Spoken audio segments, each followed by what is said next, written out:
Violent scenes erupt during Catalonia's independence referendum, with police and over 300 voters injured. We hear eyewitness accounts of the unrest. There's already people bleeding and hurt, and this is not the first 3 people that we saw today already that were hurt and were taken from here by ambulance. Police in Canada say a stabbing and ramming incident involving an officer and pedestrians is terror-related. An ISIL flag was found in the attacker's car. A man kills 2 people at a major train station in southern France before being shot dead by security forces. Witnesses say the attacker shouted out "God is great" in Arabic during his knife attack.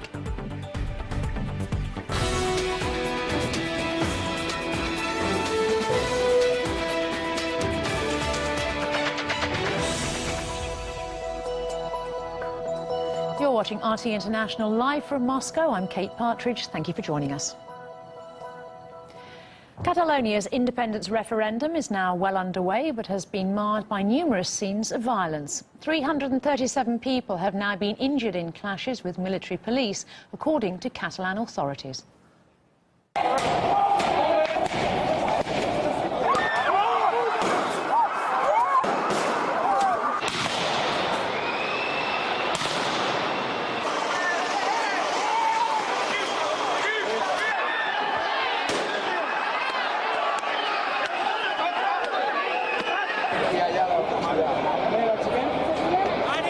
There's already people bleeding and hurt, and this is not the first 3 people that we saw today already that were hurt and were taken from here by ambulance. So this is happening from the early hours of the morning, and it seems to be escalating.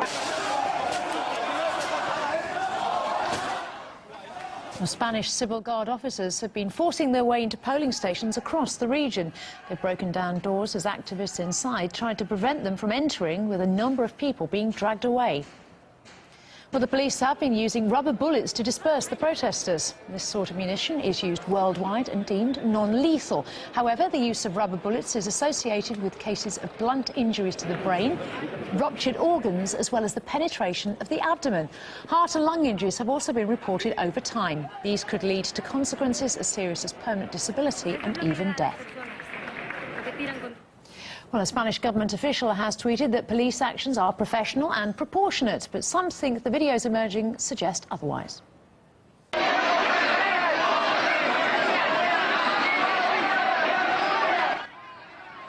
Well, here you can see protesters in Girona in northeastern Catalonia facing off against officers. Demonstrators had their hands up in a sign of non-violence, but police apparently start hitting them with batons. We spoke to one man who was injured in these clashes.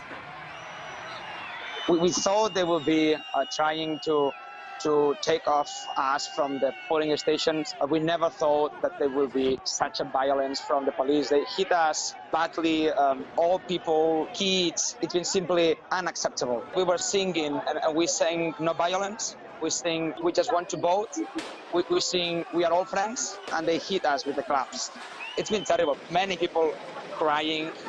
So the proportion, I don't know what they think it's proportion, but no one here was doing nothing else than singing and asking for our freedom of voting. They were not making any distinction at all.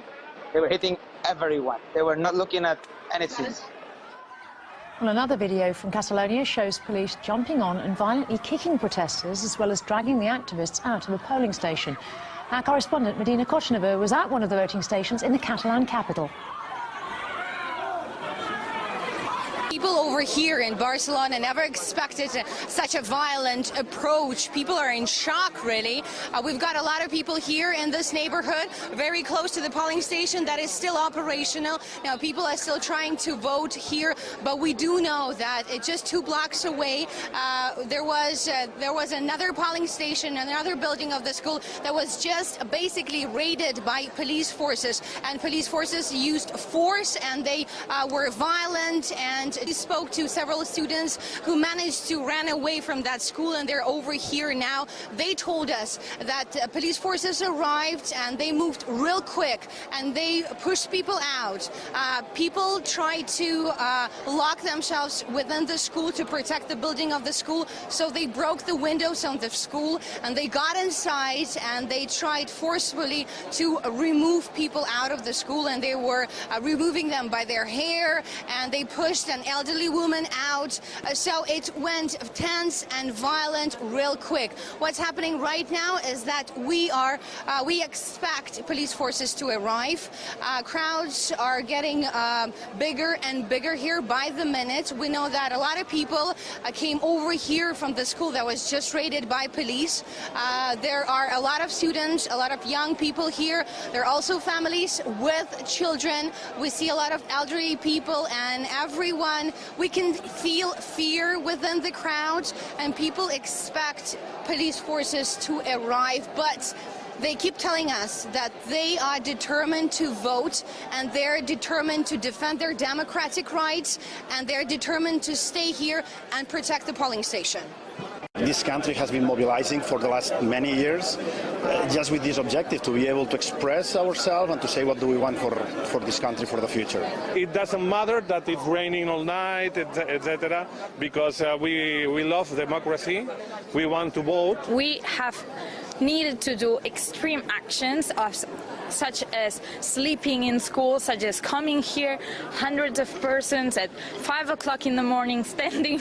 I've been standing here for hours, and we will be here all day if necessary because they don't want to let us speak. Well, video has also appeared online of officers confiscating ballot boxes and voting papers from a Catalan polling station, with voters trying to stop them.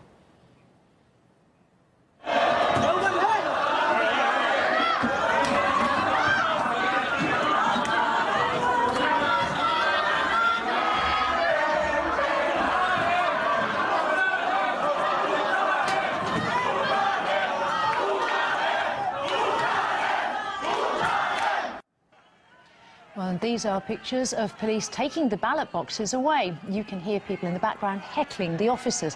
Well, police also reportedly seized boxes and voting papers in the days leading up to the referendum. ¡Viva España! ¡Viva la Policía Nacional! Well, meanwhile in Madrid, unionists have been staging a rally in one of the central squares. The activists were waving Spanish flags and shouting slogans in support of Spanish unity, as well as the national police. Catalonia is a crucial economic region, and this may be one of the main reasons behind the unrelenting opposition of Madrid to the independence vote. Well, Catalonia covers 6% of the country's territory, but accounts for 20% of Spain's GDP.